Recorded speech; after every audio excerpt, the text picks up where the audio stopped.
Well, well, well. Look who's back. I think we got a good reset up here. Been in therapy, killing it. Straight A's. Your therapist grades you too, right? I took some of your suggestions from the comments on the season 1 finale and from Twitter. Don't you mean X? Don't you want to get socked in the mouth, pussy? Follow me on Instagram because the next 4 docs will be all chosen from there on a future call out. But for today, I watched 4 disturbing documentaries. Welcome to season 2. They are I Think We're Alone Now, The Dancing Boys of Afghanistan, 77 Minutes, and Orozco The Enbalmer. And hey, you know what? To kick off season 2, you want to start with the worst one? I thought you might want to do that. Enjoy.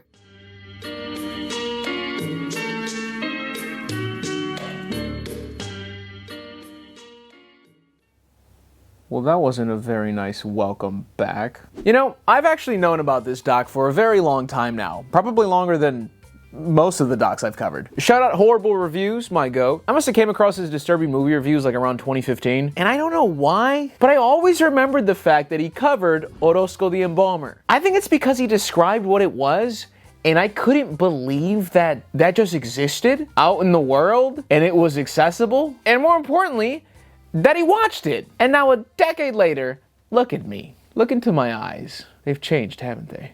Orozco is an embalmer in Bogota, Colombia, in a not-so-great area. There are corpses lying out in the streets, and as terrible as that is, someone needs to prep those bodies for a funeral. And that's where Orozco comes in. Okay, so I knew this was going to be graphic, but I don't know how much else I got to be left to the imagination. You see every step of the embalming. There's no Ford truck montages on this one. We're just watching this guy do his job. It's bring your son to work day, and I fucking hate my son. I don't like this documentary, but I also don't think it's my least favorite, which I need you to understand how truly insane of a statement that is. I watched this fella fish a brain out of a body like, that's where that is. This is basically a shockumentary, right? But it's oddly kept afloat by Orozco. We slowly learn more about him with each and every new body that enters his small shop. And by the end of it, Orozco just seems like a guy who gets it. I would imagine it's hard to take life too seriously when you're in this line of work. It is, however, very strange to watch somebody treat a dead body like how I used to pack protein tubs, because you'll watch some of this and think, what the hell's wrong with this guy? He's just throwing the body around, he's manhandling their face.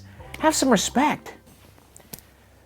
You should have seen what I did to your protein tubs. But seriously, it takes a bit for you to wrap your head around the oh God. Oh, that phrase hits different after watching this shit. I don't think I can go to a party city ever again.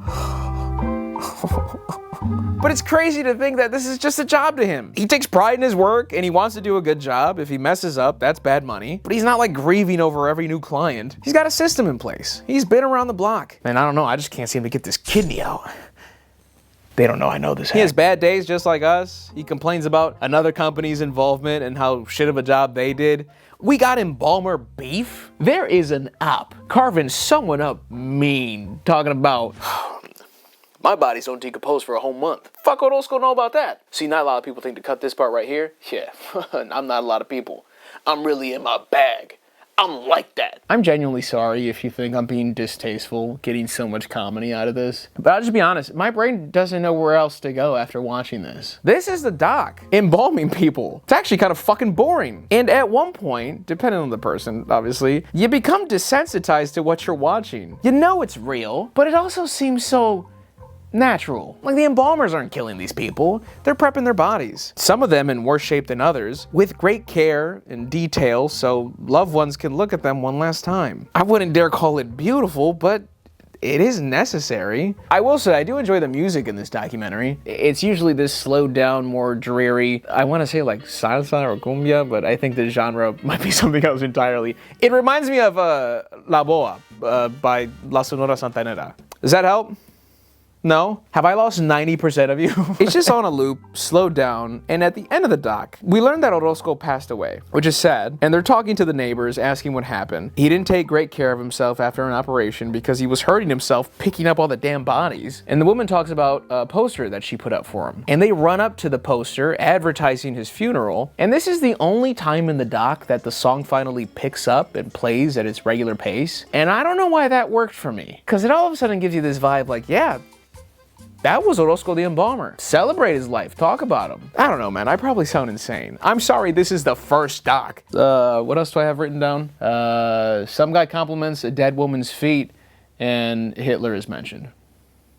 Mark your bingo cards. Also, because I watched these in a different order than how they're being presented to you, I just want you to remember what the purpose of this documentary is compared to the purpose of another one in this lineup. There's gonna be a dumbass out there ready to call me a hypocrite. I'm just prefacing it. Clearly disturbing, don't be an idiot, you don't need to watch it. I didn't even mention all the bad things, and you should frankly be thankful. Next doc.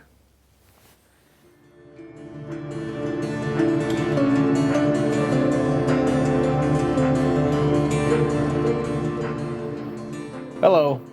I unfortunately have to start telling you things now. There is something called bachabazi in Afghanistan. And what that is the sexual exploitation of young boys and really just sexual slavery. Wealthy men, powerful men, will basically own a young boy who they train to entertain. They'll dress him up in women's clothing, he'll dance, he'll sing. They perform in rooms full of other powerful men, other wealthy men. And if they're no good for dancing, we're told, well, then they're good for other activities. These boys are sexually abused left and right, the men sometimes getting into arguments over who gets to go home with them. If the boys don't listen to their owners, they will be beat. If they try to leave, they will be killed. And they run the same risk even if they do listen, with men constantly trying to lure them to instead be with them. Not knowing how jealous one can be, the connections they have, these boys can just run into the wrong guy on the wrong day. Journalist Najibullah Qureshi goes to Afghanistan and he finds a very prominent end to this illegal practice in Dastagir. Dastagir is a former commander turned wealthy businessman. And Qureshi doesn't tell him the truth as to why he's there. But for some reason his cover story works. I guess he just tells him that he's making a film about the same tradition in Europe and wanted to document what it's like here. And that's somehow enough for Dastagir to be like, all right, go ahead, document all this illegal shit I'm doing. Which, if anything, it should not only tell you how he might perceive what he does,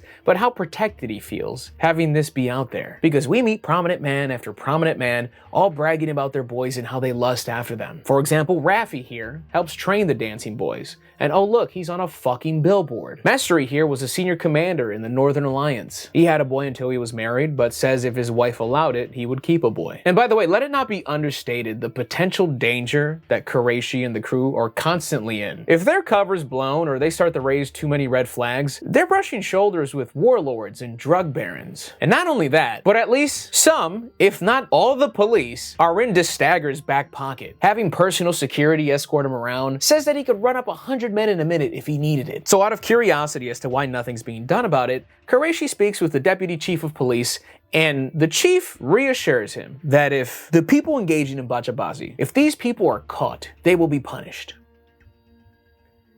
If the chief of the youth crime department says he picks up street children and takes them to an organization that will help them. And if he goes into more detail than that, it was not included in the doc. I don't know what that really means. On a completely unrelated note, that same exact chief attended a bachabazi party that same exact night, along with the department's chief investigator. But that potential danger doesn't scare Qureshi and the crew from asking the questions that they want to ask. They speak directly to the boys. Ask them if they know what they're doing, if their parents are truly okay with this, if they want to do this. Because the way they're lured in usually is, we'll give you money, we'll give your family money, you'll be taken care of. And you can tell they've obviously been influenced to believe this is for the better. But some of them are a bit more candid and acknowledge the struggles of this life, but ultimately think, how else am I supposed to help my family? When I think the real question might be, how the hell am I supposed to get away from this? The amount of quotes in this doc that you wish you never heard are too many. From Dastagir especially.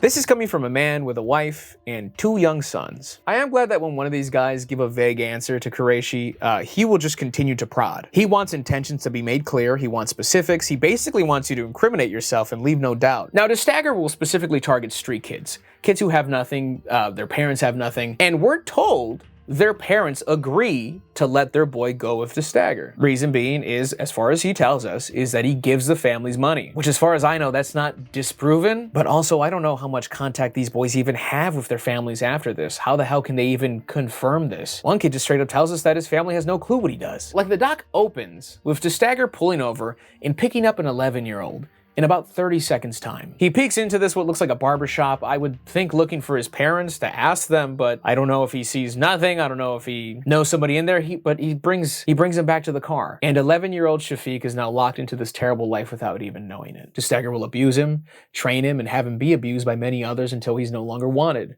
which according to the doc is once he turns 18. And I guess to make it sound a bit better, that we're told, depending on their owner, the boy might actually get a parting gift of sorts, like a house, a wife, money, which I'm sure makes up for it. Near the end of the doc, Destagger starts to become rather suspicious of Qureshi. His whole demeanor changes around him, and he starts to deceive him. And through it all, Shafiq runs away. And Destagger and Rafi are angry, yet worried what he might say to people. And that anger zones in on Qureshi, blaming him for the escape. And this is where you now have to take everything into consideration. You are no longer on these people's good side. They are in a bit of a panic, and emotions are running high. I'm almost positive they've got to have some type of guns, if nothing, security, or access to it, or connections to the right people. And thankfully, Qureshi and the crew make the very right call of leaving the country as soon as this happens. But they leave knowing the fate of all the boys they've spoken to, and not knowing the fate of Shafiq and what will become of him. However, later on, Qureshi does get confirmation that Destagger found Shafiq, and now he's back with him. Yet in a surprising act, we're told Qureshi contacts Mista to try and get Shafiq and his family to a safe place. And I had to double take this about 50 times, because there was no way they were talking about the same dude. See, I was playing both clips back to back, listening to his voice, listening to his cadence. Even now, with what I'm being told, still not 100%, but I'm almost positive it's the Mista we spoke to earlier. He just shaved his mustache and it's throwing me off. He is the one that agrees to help, setting up a meeting with Destagger,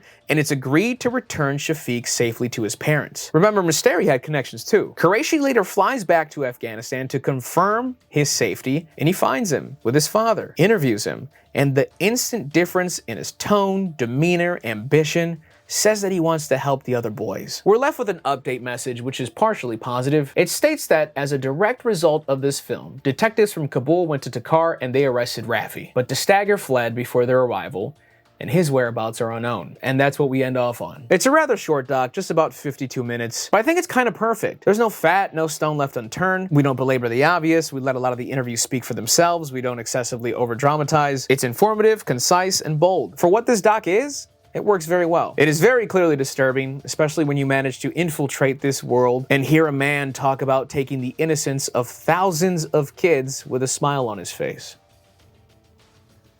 Next doc. You wouldn't tweet out your personal information. You wouldn't give a stranger your phone number. I mean, unless the vibes are right. You wouldn't share your address on Threads. No one would see it. So then why are you okay with these data brokers running rampant with your information? Come on up here, bub. Today's sponsor is Incogni. Sorry, I made you jump when I yelled.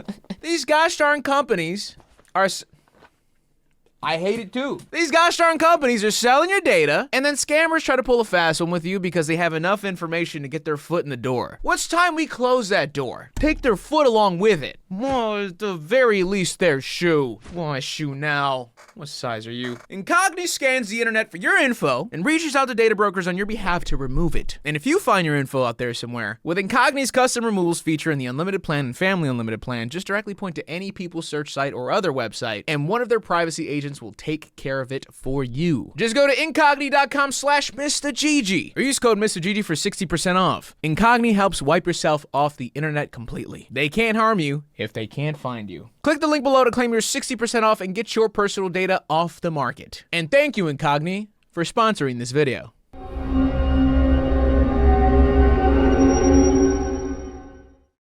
Okay, oh, that's a good squeak. Make sure we pick that up. These are honestly the worst types of docs to cover, because the story itself is tragic and heartbreaking, but I can't help but feel the need to criticize and question the director with a lot of the choices he made. In fact, the same way he attempted to hijack the doc, he's now hijacked this script, because now this is all I want to talk about. But as a quick introduction, 77 minutes covers a story I was honestly not even aware of, which is crazy given what it was. The largest mass shooting in the US at the time. San Ysidro, California, at a local McDonald's, 1984. A man walked in, started opening fire, and shot 40 people in and around that location. 21 of them would not survive. The shooter was armed with a pistol, an Uzi, a shotgun, and ammunition. From the time he first opened fire to the time he dropped dead from a sniper shot would be about 77 minutes, hence our title. Now, if you watch 77 minutes, you will leave it knowing who the director is, Charlie Min, because he does not play a passive role in this doc. He's the one interviewing victims, authorities, and witnesses who were there or had a connection to that day. And Charlie Min makes it very clear where he stands. He is untrusting of what the police have to say, he is very critical of their actions, and there is nearly no let-up in that regard. And the reason why this is frustrating to cover,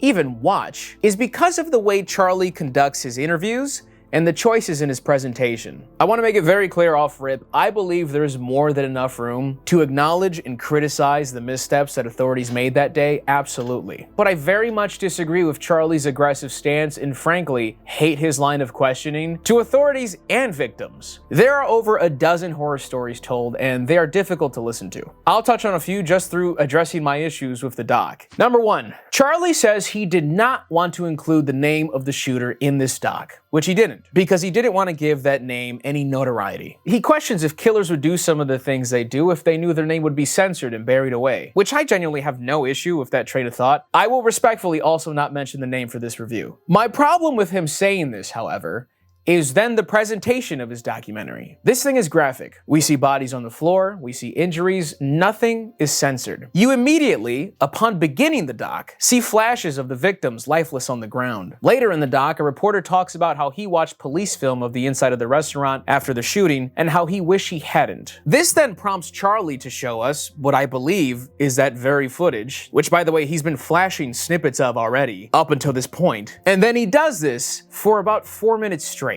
And it's terrible. Like, I've seen horrible things. You can't cover this shit and not have some morbid curiosity, but I cannot think of a good reason as to why you felt the need to include this. Especially when just 25 minutes later, in the doc, you're preaching about how the media should put more focus on the victims. And yes, you allowed some of them to tell their story and you have a little in memoriam segment for them, but I'm sorry. You talk about not wanting to name and glorify the killer, but instead choose to show me these family members, these kids, hunched over and gunned down? Does that not somewhat contradict that mentality? Is this your idea of putting more focus on the victims? There's what looks like an infant right between their parents laid out on the ground clear as day. Which, by the way, you see a flash of this not even 2 minutes into the doc. And now it's on screen for 25 seconds. When I was watching it, once it panned over, I turned away and just felt a jolt in my body. My lips start to shake, and before I knew it, I just had tears in my eyes. I don't think I've ever had such a visceral,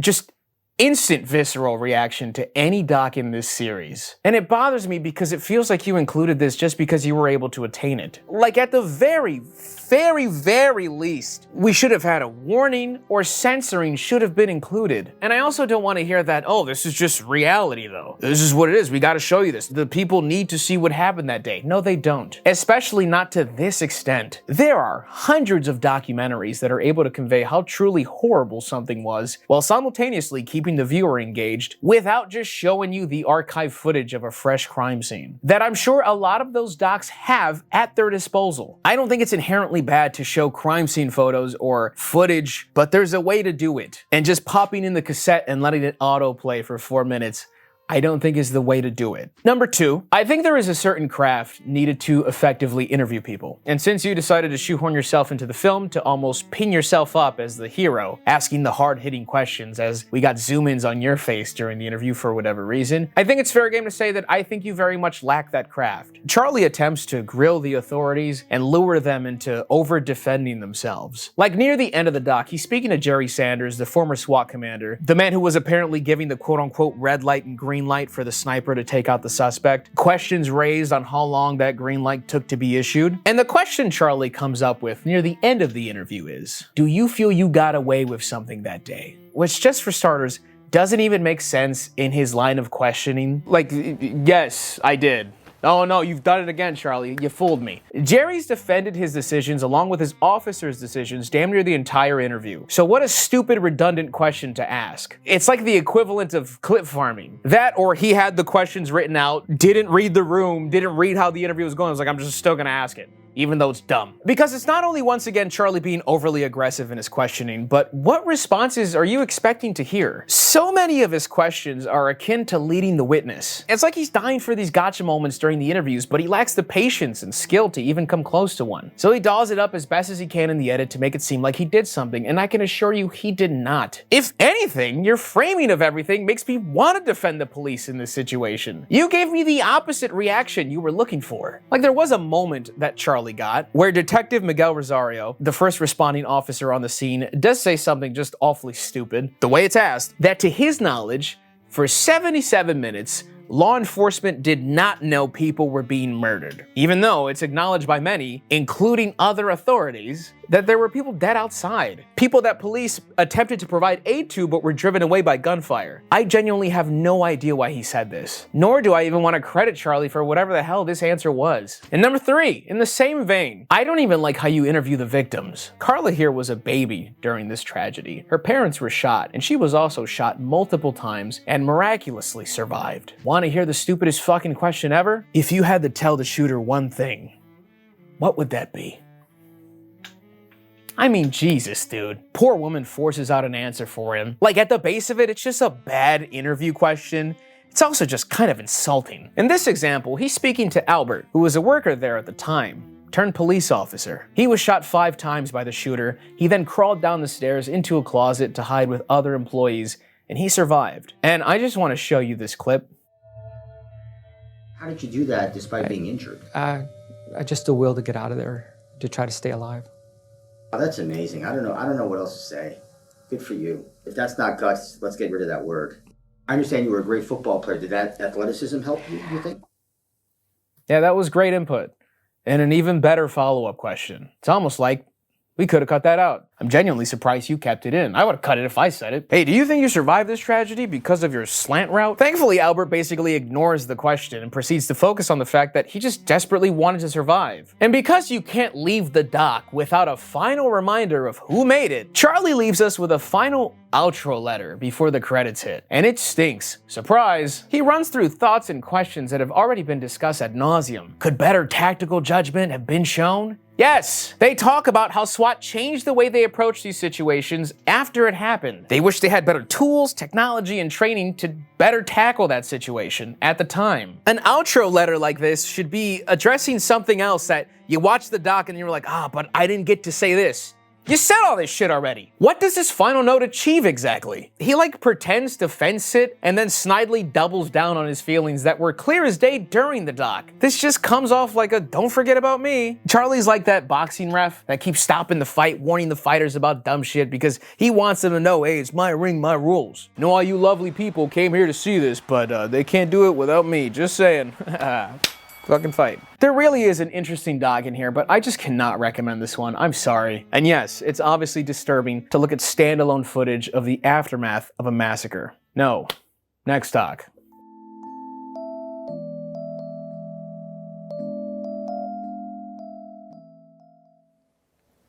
What the hell am I supposed to do with this? You ever have an awkward interaction happen in front of you and you're like, I'm gonna walk away. I'm not even involved. This is just cringe. I can't. That's kind of like this whole doc. I Think We're Alone Now is a documentary focusing on Jeff Turner and Kelly McCormick. They are 2 completely separate people that are only joined together by their shared love of Tiffany. Who? Tiffany, former pop sensation of the late 1980s. This is normally where I would tell my editor to put another who? But then I fear I'm gonna get a top comment with 3,000 likes that says, wait, you don't know Tiffany? You don't know 1980s Tiffany? Do you pay an HOA on that rock you're under? Hold on, I'm getting a call from music.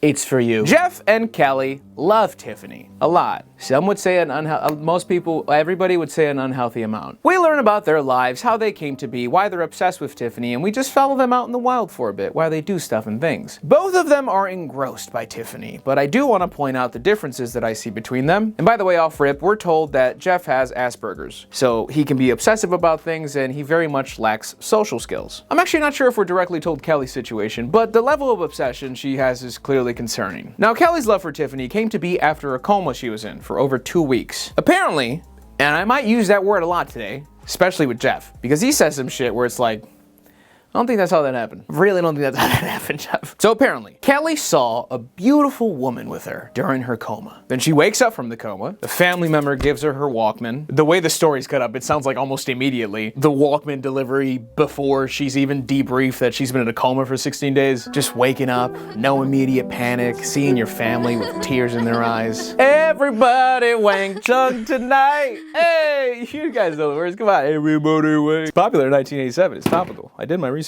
The first song she actually hears is I Think We're Alone Now by Tiffany. So she hears this beautiful song and then she tells her sister to bring her a photo of Tiffany. Who is singing this? You need to see her. And the photo she sees is the same exact woman she saw in her coma. Even though she claims she's never seen her, heard her music, nothing before the coma. So she now believes that she is destined to be with Tiffany. Now Jeff is different. Jeff has had articles written about him. Jeff has talked to lawyers. And I've read some people online cut these two some slack because of their disabilities and because we spend time getting to know them in the doc. Jeff got a restraining order put against him when Tiffany was 16 and he was 35. Listen, there are a few moments in the doc where I think these people are struggling. They did not have great upbringings. I don't see much of a support system for them. These people need help. Genuinely. And then there are a lot more moments where they say something or do something, I shudder and think, we need to keep you far away from this woman or buff up her security. Preferably both. I know it's very briefly discussed whether they present any real danger, at least specifically with Jeff, but if I was in Tiffany's circle, I'm not waiting to see if it's heads or tails. I'm throwing the book at someone like Jeff and hiring 2 7-footers that couldn't dribble worth a damn, so they became security, to escort Tiff to Whole Foods. Like Jeff has waited for Tiffany outside of a courthouse with a katana, but he also had chrysanthemums. It's gonna be my only attempt on that word. And it was all apparently a gift for Tiffany. It was a cultural thing you wouldn't understand. But I'm sure that the woke media will spin this into creepy guy waiting to surprise a 16-year-old with a sword. See, it's shit like that Jeff does, where I struggle to be like, hey, he had good intentions. He just didn't understand what that looked like. Which very well might be true, but once again, if I'm Tiffany's dad, or Tiffany, for that matter, I don't give a fuck. Get this guy away from me, please. Kelly ends up meeting Tiffany by the end of the doc. And remember, this is her destiny. This is her moment. This is what her life has been building up to. Even though she also told us she randomly met Tiffany in '89, and then they talked on the phone for 7 hours. But she does meet her, and then gets upset at Jeff later that night because he keeps butting into her reliving her moment to like subtly one-up her. Yeah, I remember my first kiss with her. Yeah, we just do that now. Look how much she loves it. Jeff, on the other hand, has met Tiffany too many times. He's front row at her concerts. He uses radionic psychotronic devices to tune into her resonant frequencies. He goes to her meet and greets. Do I bring this up? Sure. Jeff has wasted, according to him, like $20,000 on this fucking bike helmet with vape pens gorilla glued on to be in communication on a spiritual level with Tiffany. Basically, some asshole sold him this dinky helmet with 8 aux cords connected to a box with knobs. Even though he says that him and Tiffany are already linked, but he uses this to just amp it up. You want that louder? It is a good doc. I just feel gross watching it. Like by the end of it, Jeff apparently moves on from Tiffany, only to then zero in on another woman, Alyssa Milano. And look at that. Hey, in 2009, restraining order put against Jeff. According to TMZ, Milano claims the man, quote, has repeatedly shown up to my place of residence, ellipses, hiking miles through the hills to reach my property, bypassing personal security measures and gates surrounding my property, trespassing on my property, and attempting to gain entry into my home. Unquote. Just keep it at the helmet, dog.